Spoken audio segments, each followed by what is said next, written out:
Hey guys, welcome back to another episode of 1 Minute Breakdowns, where we break down each and every fight on this week's UFC slate in under a minute, or maybe just a little bit over, give or take. Just depends on how passionate the take is. If you guys haven't already, please like, comment, and subscribe. We're almost at that 300 mark. And you know what?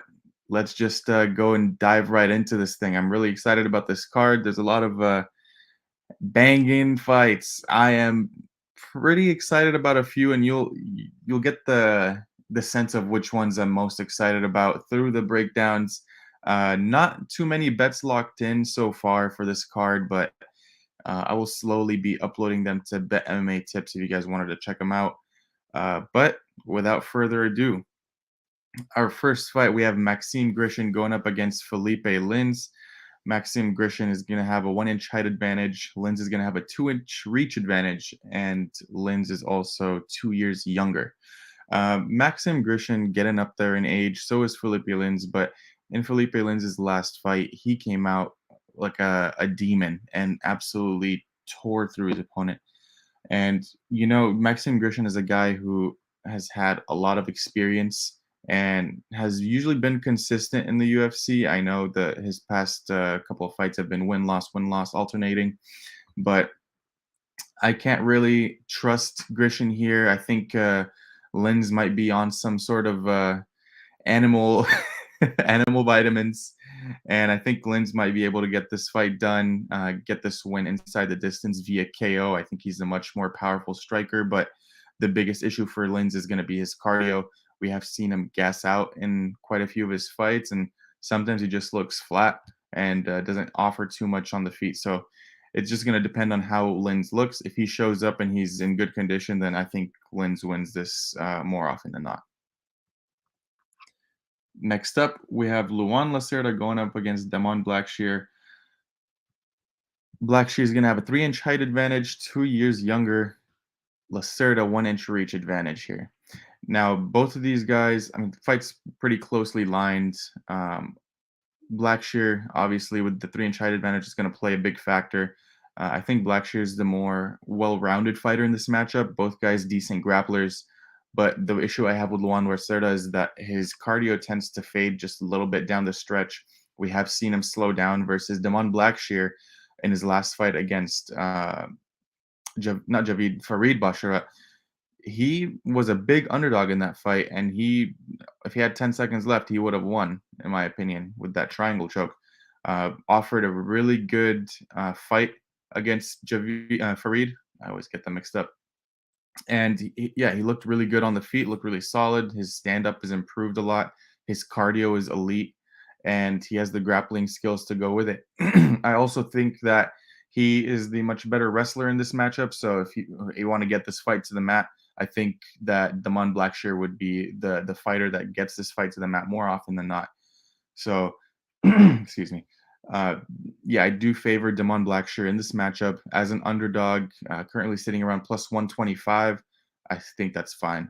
For those who got the earlier number, even better. Good on you guys. Shout out to the chat. Shout out Anthony. Yo, what's up, Wiz? Nice to catch another live. I appreciate you, brother. Thank you for hopping on. And Jacob, I appreciate you. Let's go ahead and get on to this next fight. Oh, if my freaking computer works. There we go. Next up, we have Jinyu Fry going up against Elise Reed. Interesting fight here. We have same height for both ladies. Jinyu Fry has a 2 inch reach advantage, but Elise Reed's going to be 8 years younger here. We all know Elise Reed to have that one kryptonite in her game, and that's going to be the wrestling and grappling. And Jinyu Fry just got her brown belt not too long ago. So on the feet, I think this is going to be pretty close. But if Jinyu Fry does try to utilize her grappling, I think she is the A side here. Now, she also has had some really bad looks in the past couple of fights with her durability. Getting finished has been something that Jinyu Fry is. She got finished in her last two fights, basically, is what I'm trying to say. And I don't know if I can trust the durability given the amount of volume Elise Reed throws if this does stay standing up. So I have to favor Elise Reed in the striking, but it's a hard fight to try and lay any money on just because if Jinyu Fry is smart, she'd try to take this fight to the ground and drown Elise Reed, zap the cardio. So I'm gonna pass on this fight. I do think Elise Reed does come up and take this fight. Win. Next up, we have Daniel Santos going up against Johnny Munoz Jr. This fight was supposed to take place, I believe, 3 weeks ago, but Daniel Santos pulled out. He withdrew, I believe, with a stomach bug, and that's concerning to a lot of people in the industry and into MMA Twitter. A lot of people have been talking about that, but I don't really put too much stock into it. I think he's going to be fine going into this fight, and I think Daniel Santos is the A side here. I think he covers his price tag, and you know what, Johnny Munoz is a good fighter, but just lacks the pressure. He lacks the output, and he does fade. Another fighter that does tend to fade towards the end of the second round, going into the third. We've seen him slow down.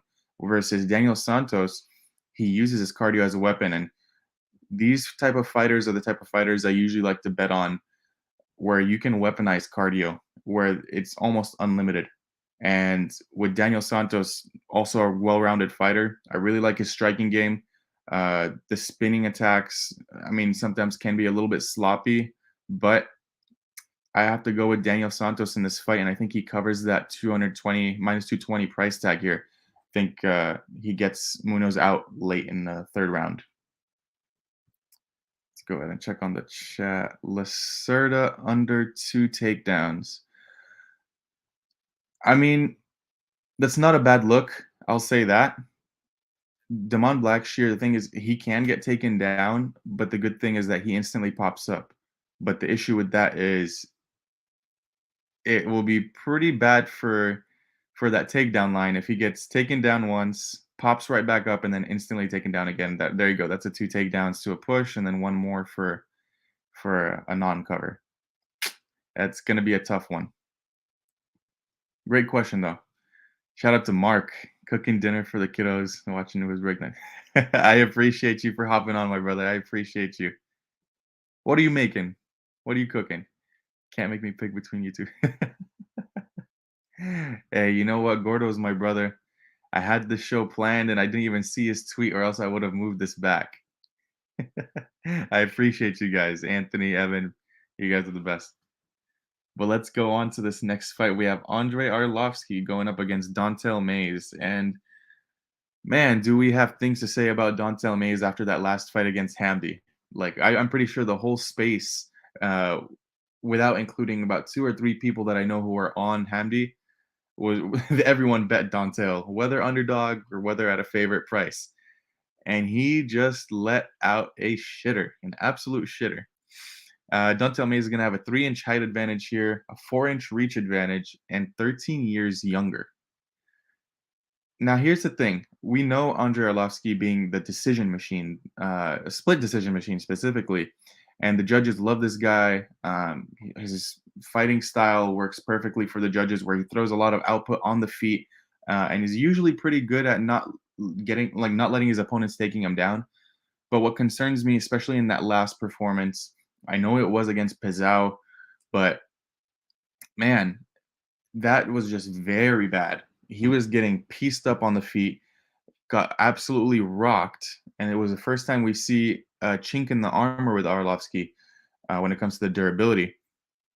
And then he got subbed in that first round. First round, right? I'm pretty sure that's first. Yeah, first round. And once you see that in an older fighter, not to mention he's 44, you start to have questions, and those questions. I know that Dontel Mays isn't someone that we're known to be too high on in the game, and his fight IQ is not that good either. It's just I feel like Dontel Mays has the physical gifts to take out a guy like Andre Arlovsky. He just needs the IQ. And if that Dontel Mays shows up and Andre Arlovsky is really compromised, given that he's 44, and this might be the last time we have this kind of price on Andre Arlovsky at -10 to fade him. That's my biggest fear. But also, you do not want to put money on a guy like Dontel Mays. So this is a big stay away from me. Dontel Mays in that last fight against Hamdi in the second round, he almost had him out of there, and then he decided to grapple, which gassed him out even more. So what kind of fight IQ does that show you? It's concerning. So that's why I'm not going to have any money on this fight. I refuse. I refuse to put money, not in this economy, on either of those two fighters, even though it's like a minus 110 pick 'em. Absolutely not. Let's check out the chat. Oh, pizza sounds so good right now. I'm not even going to lie. About a Arlovsky shirt years ago when Arlovsky was on a tear before the Travis. Oh, that Travis Brown KO was nasty. I never signed it. Maybe you should try sending it back to him. That's awesome. Yeah, it's always nice to see fighters from back in the day who still fight pretty actively. But I feel like this is gonna be the fight where Arlovsky starts to trend downwards, and it's gonna be sad. I mean, he's been a staple in the division for so long, and probably one of the oldest fighters. I think he is the oldest fighter on the roster. So yeah, no way I'm gonna touch that fight. But yeah. Next fight, we have John Castaneda going up against Moin Gafarov. Gafarov is coming in on short notice here. Castaneda is going to be 4 years older, giving up an inch in height, and then he's going to have a 1 inch reach advantage here. My biggest issue is Castaneda's durability. He's been dropped quite a few times. I mean, even in his last win, he got dropped. In his two last losses, he got finished. So what does that tell you? Sorry, against Nathaniel Wood, he lost the decision, but he got dropped too. What does that tell you about a guy like Castaneda? When he gets hit clean, he will go down, and it's not always the best look. And when you have someone like Moin Gafarov, who in his own right is a decent finisher, who has some solid overhand power, I think Castaneda leaves some openings to be hit. Now, down the stretch, if this fight does go the distance, I do favor Castaneda because Gafarov is coming in on short notice, and also Gafarov does tend to gas. So pairing the short notice with already gassing out regularly, you're going to have a nice spot, late fight finish, or a decision spot. So I have to favor Castaneda here. But if the price keeps climbing on a guy like Moin Gafarov, I think I might have to take it. Like if this gets into plus 160s, it's almost going to be an auto bet for Gafarov for me because I do not like Castaneda's durability, and I think he can get finished. And Moin Gafarov throws hard. If you guys have watched the tape, this guy has put out people left and right, and has always dropped people heavy right hand with the overhand punch. That's his key. So it's going to be a fun fight to watch, given that the short notice nature. But I don't have any bets on that right now. Waiting to see if this price climbs on the Gafarov side. Take the dog. Next up, we have Eliseo Zaleski dos Santos going up against Abubakar Nurmagomedov. This is a really fun fight. I'll tell you guys that. So let's see. Oh, did I delete this? Interesting. Well, dos Santos, 3 years older. He's going to have the same height and same reach. So you guys are pretty evenly matched in the tail of the tape. Here's the issue I have. I would have had a bigger position, or a big position in general, on Zaleski. But I'm very confused how it took him longer to get back into the cage than his opponent in his last fight, who he absolutely murdered due to that ref, the infamous meme ref in Abu Dhabi in Fight Island against Benoit Saint Denis. Saint Denis has fought 2 times since then. He was supposed to fight a 3rd time in April, and Zaleski hasn't fought once since that fight. So that is a year and 6 months layoff. And in his last fight, he didn't really get touched like that at all. So what was the issue? Why such the long layoff for Zaleski? It raises a lot of questions for me. And that is why we're getting a minus 110 price tag, because quite frankly, Abubakar Nurmagomedov, yeah, he gets the respect with the Nurmagomedov name, but he is not that good of a fighter in my opinion. Decent top pressure, his striking is serviceable, but when you have someone like Zaleski who throws really hard, is a really good grappler, especially off of his back. And if you look at this guy and like back in his career, if you look through his transitions onto the back into the rear naked choke position, he is an absolute wizard on the mats. So that's why it's like a head scratcher why this is a minus 110 to most people. But when you think of it, why has Zaleski been out for so long? There has to be maybe just inactivity, lingering injuries. Uh, who knows? Who knows? And in his Instagram pictures, he hasn't really looked in the best of shape. But I'm just gonna wait to bet this fight until weigh-ins. I want to see how he looks during weigh-ins, and then I'll go from there because I think Zaleski dos Santos is the A side. I think he is the more opportune finisher in this fight, and I think he throws the more volume here. So give me Zaleski. I think he's just much more dangerous than Abu Bakr, and I think the judges favor his style, his capoeira style. I'm gonna skip the Jamie Malarkey fight because obviously minus 500 favorite going up against someone making his debut, short notice, and this is a big step up in competition for him. There's not much to say. I think Malarkey on DraftKings is probably a smash spot. I don't even know what he's priced at, but he's a really solid spot there. I think he probably gets him out in the first round. Let's check out the chat. Yeah, shout out to you both for being in here and in Gordo's chat, for real. Yes, sir. Yeah, that's the biggest thing. Like, yeah, I understand the layoff could be good for him, given that if he has injuries and he's recovering, then I get it. But he hasn't really released a statement saying why he's been out for so long. So I hope it's like a Carlos Diego layoff, where he just comes back and overhand bomb. Yes, sir. If you guys haven't already, I would appreciate a like and a comment. If you want to subscribe to your boy, if you haven't already, that helps too. Big news I'll be releasing after the show too, so hang around. But next up, we have Karine Silva going up against Caitlin Souza. Silva's going to have a 2-inch height advantage, and sorry, Silva's going to have a 2-inch height advantage, and then Souza's having a 2-year age advantage here. She's going to be 2 years younger. So I'm quite confused why this chick Caitlin Souza is getting a call up here. I mean, yeah, I do see the record 13-3 with a whole bunch of finishes, TKOs and KOs.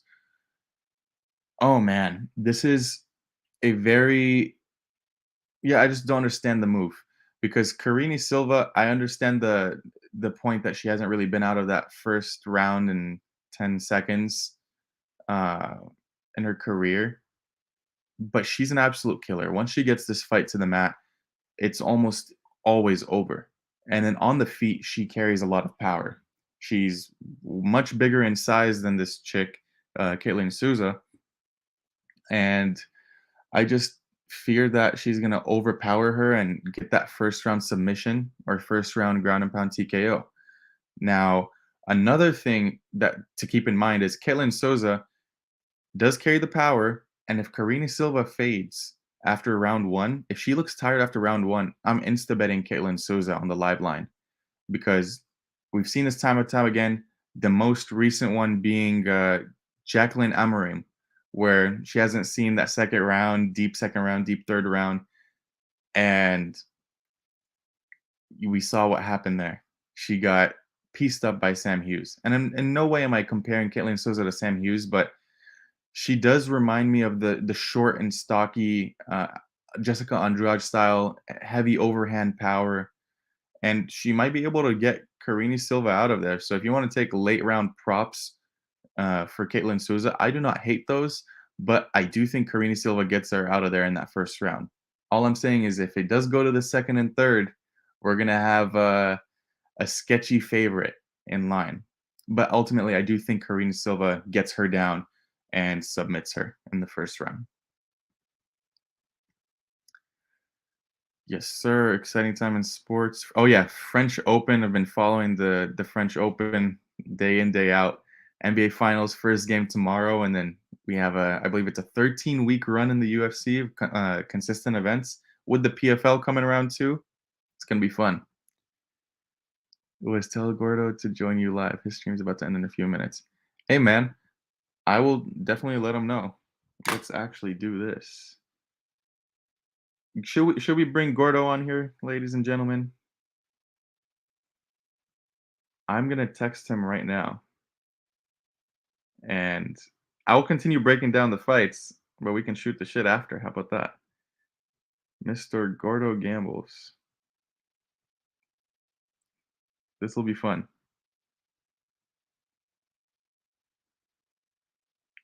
I'm gonna send him the link right now. Sorry for the for the pause,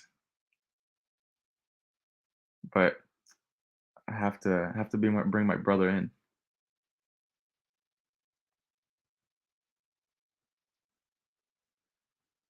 Cool. I just texted him the link. If he joins, I will immediately add him in.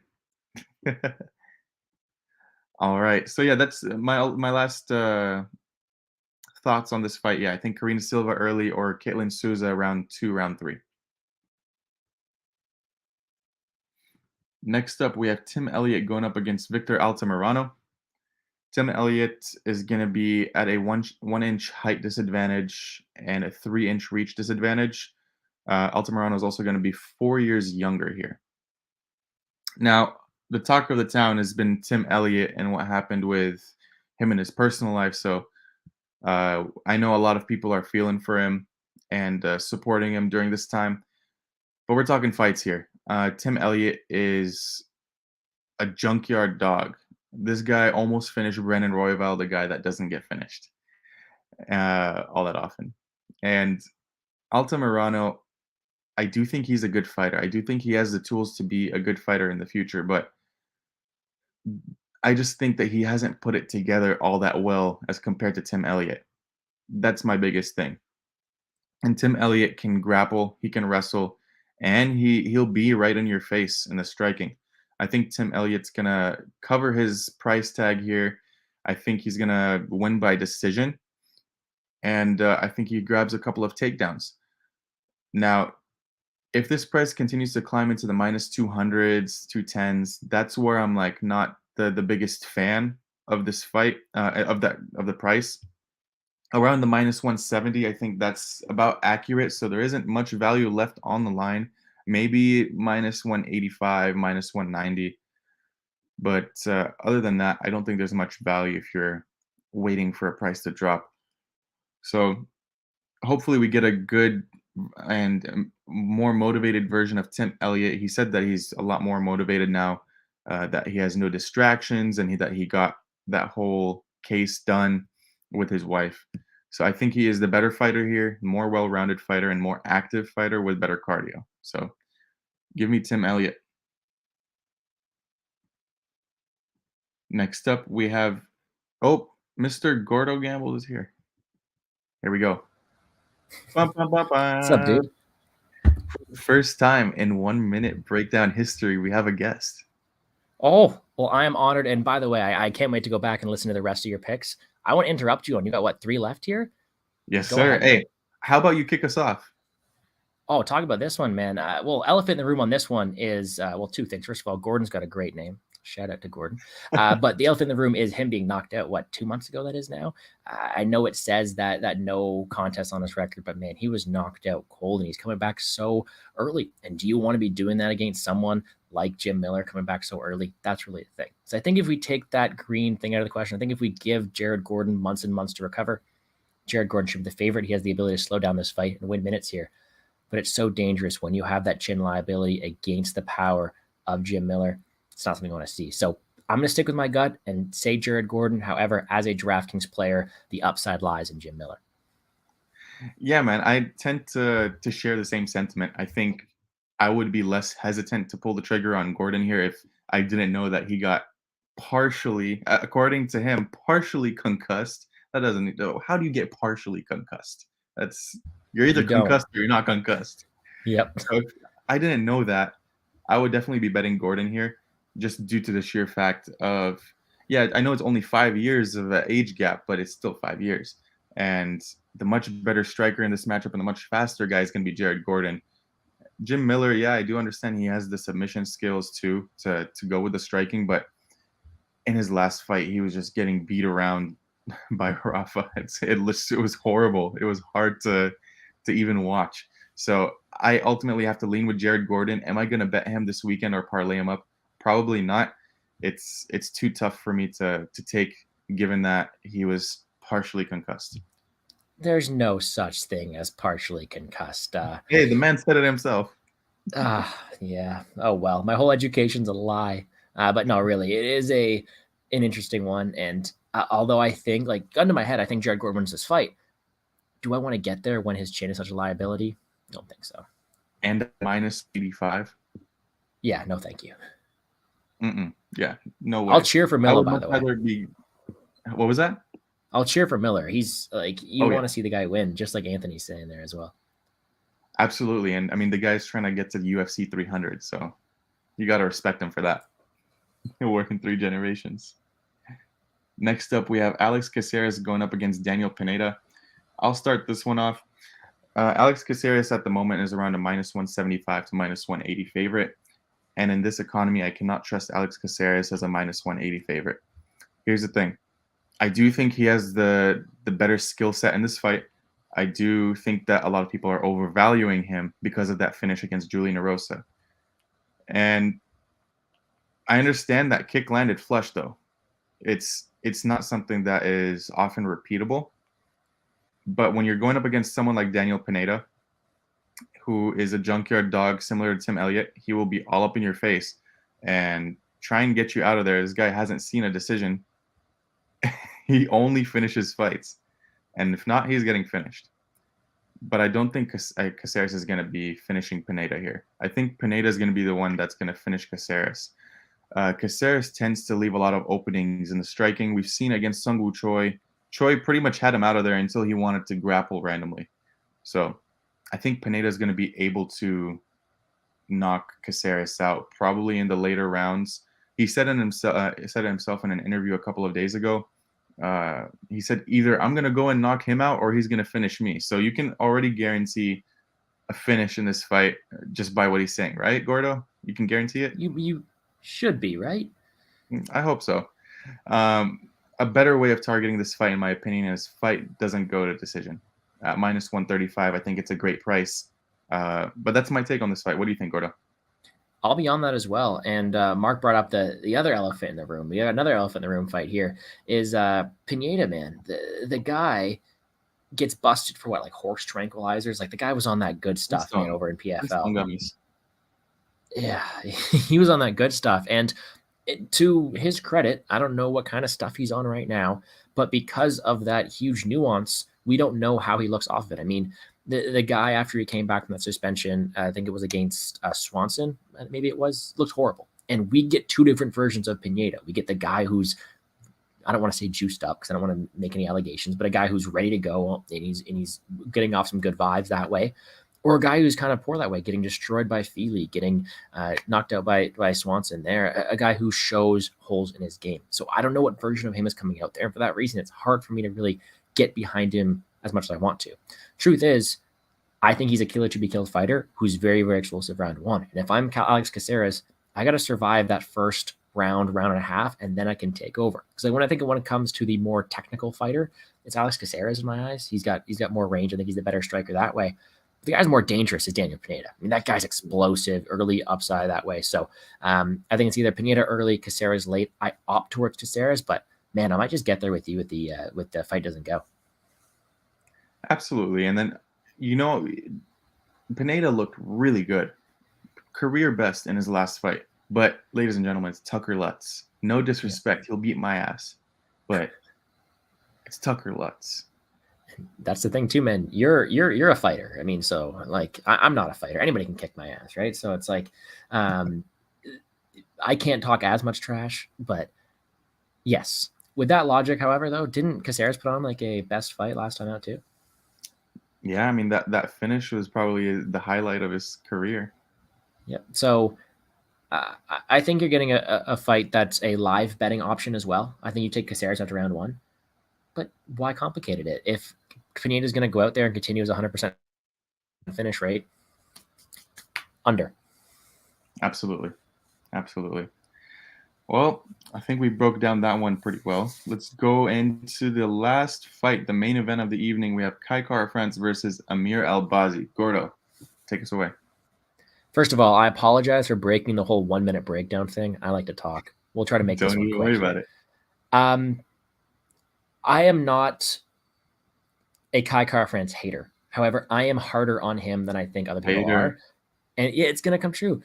I saw Kai Kara-France fight live in Columbus. I thought he lost that fight. And I think that him getting to the title was kind of good circumstantially. And I think in this fight here, all the people who are saying how dominant Kai Kara-France is going to be is mostly using their experience edge to their advantage in their arguments. And whereas, sure, he has an incredible experience edge, I think this fight is going to be very, very close. And actually, I edge towards Amir AlBazi.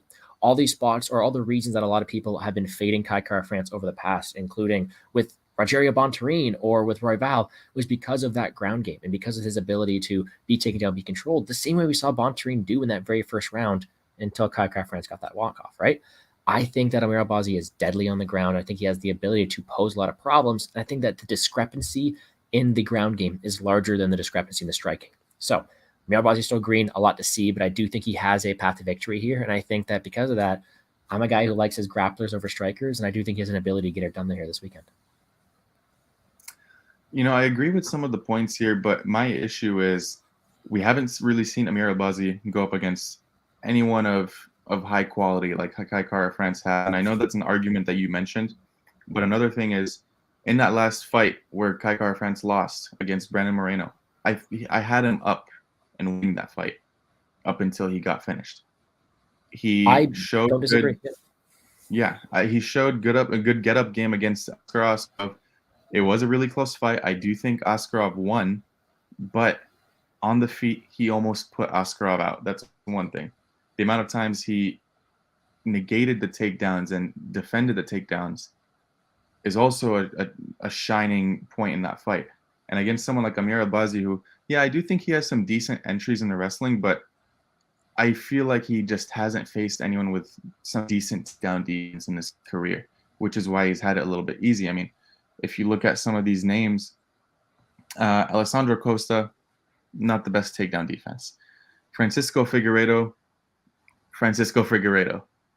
Zalgas Zumagov, that's a decent fight. I'm not going to take it away from him. Zalgas is a junkyard dog, and he survived him.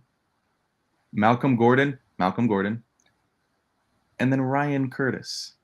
So I just fear that in this fight, he's going up a little bit too high in the rankings, probably putting a little bit too much on his plate than he can chew. So I think Kai Kara-France is the side, in my opinion. I'm likely going to have a bet on Kai Kara-France. I'm just waiting to see how both fighters look on weigh-ins. That's just a big thing for when it comes to these lower weight classes. Yeah, and I think that my mentality is also actually a big problem I have with myself is I'm a DraftKings player first, right? I look first and I see who do I see winning this fight and who do I see have the better DraftKings score. I think it's AlBazi, right? Like the grappler over strike kind of thing. When it comes to consistency and someone who we can rely on being there in that situation, sure, Kai Kara-France is that guy. He's fought for the belt. He has shown incredible striking and a good get-up game. I think the guy who has more potential and more ability to kind of shine through this spot is Amir AlBazi with different takedowns, very good entries that way as well. And I don't think that the striking is too far off. Of course, the edge goes to Kai Kara-France, but yeah. So fun fight. I don't think I'm going to have much of a financial investment on it. I think I might just sit back and enjoy. What do you think of the fight doesn't go? I think fight doesn't go is probably the best way to attack this fight, because whether you get an AlBazi submission or if you get a Kara-France finish, I think those are both very live, because Kara-France hasn't faced a submission grappler as good as AlBazi, and AlBazi hasn't faced a striker of the caliber of Kai Kara-France that hits as hard as him. I know Kara-France. We haven't seen him late either. That too. That's a big thing. A guy as muscular as AlBazi, with all the wrestling, the chain wrestling, I think the cardio might fade late if it does go late. And I think Kara-France looked pretty good in the third round. So I think fight doesn't go is also a good look in the fight. All right. Yeah, it's going to be a really fun card to break down. You guys saw how passionate I was about a couple of takes. Not as many bets on this card, I'll say that, but really excited to see how some of these fights play out, because it could mean a lot of things in terms of rankings and matchmaking for the future, especially in this main event. No. I got to give a shout out to my guy Gordo for hopping on impromptu right after his show. Gordo, shout out your show. Shout out where they can find you and what you have going on. Yeah, first of all, happy to talk fights, man. We'll have to get a show going soon. I know you just finished midterms, so hopefully that all went, or sorry, final. So I hope that all went well with you. Yes, I'm in a similar boat right now as well. So we're getting through it, right? We're pushing through. Yeah, usually I like to get my shows out Tuesday, so I apologize for stepping in on your time. But usually like to get the shows out, but we had some issues with the salaries and short notice replacements on DraftKings. So I thought, why not go live? That is all live now on the Plays and Fades YouTube channel. You can go check that out. Or you can message me on Twitter at GamblesGordo. Always happy to talk fights. I know I saw some people in the chat here. My boy, Evan Zucker, absolute legend. I know we talk fights all the time. Look forward to talking fights with him and you. Other than that, man, go show Wiz some love too everywhere. Hit the like button down below. Check out all his stuff. He knows that I'm a pretty busy guy, but whenever he puts a nerfy out there, I'm out there tailing, whether he knows it or not. So I appreciate you, brother. Just to answer this, so far so good. I'm walking now.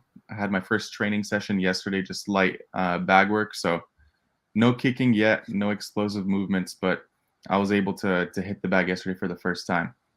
And Nice. I did mention earlier in the show, news, if anyone's going to be in Atlanta for PFL 6, June 23rd, holler at your boy. I'll be there with Dan from Best Fight Picks. I'll be doing media out there, supporting my guy Shane Burgos. So looking forward to that and looking forward to meeting more of you guys there. Hey, I'm able to come out to more fights now that I'm living in the States, right? Travel's much easier in the States, so we'll see what I'm doing.